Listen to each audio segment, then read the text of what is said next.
À la recherche de l'essentiel. De la part de Jésus de Nazareth. Le partage, clé politique de l'enseignement de Jésus. La gageure est impossible. Comment nourrir la foule, au moins 5000 personnes, qui l'a suivi et l'écoutent sur ce versant de montagne où il n'y a pas la moindre habitation? Jésus sourit.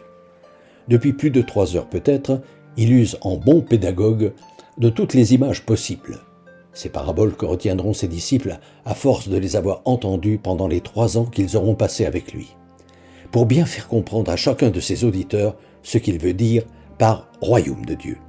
Ce royaume qui vient et qui est déjà là, pour qui veut bien le laisser s'approcher de lui.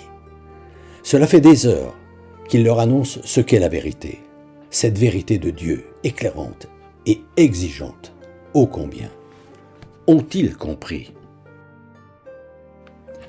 Ont-ils compris, tous ces frères, à commencer par ces têtes de bois que sont mes propres disciples, auxquels je suis obligé de réexpliquer chaque nouvelle parabole lorsque ceux auprès desquels je m'en suis servi sont partis et que nous nous retrouverons seuls?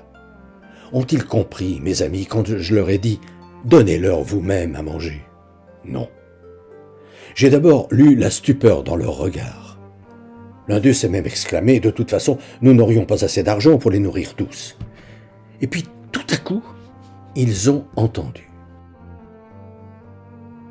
Alors, ils ont fait s'asseoir ceux qui étaient venus en foule pour m'écouter, en leur demandant que chacun partage avec les autres ce qu'il avait apporté. Ce que tous ont fait sans se faire prier, avec joie même, comme s'ils n'attendaient que cette invitation pour se décoincer, pour lier connaissance. Tous, ceux qui avaient, comme ceux qui n'avaient pas, chacun trouvant normal de donner ou de recevoir. N'est-ce pas naturel, entre frères et sœurs?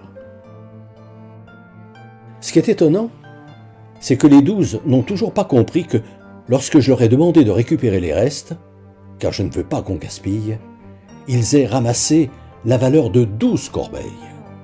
Décidément, quand nous serons seuls, il faudra que je leur explique que la terre est riche, qu'elle peut nourrir tous les hommes, et que ce n'est pas en donnant qu'on s'appauvrit.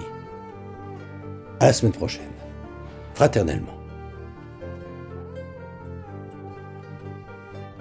Depuis des années, environ une fois par mois, j'envoie une lettre d'information spirituelle à tout mon carnet d'adresses. Le thème du moment est, depuis janvier 2019, « Être chrétien, ça veut dire quoi ?»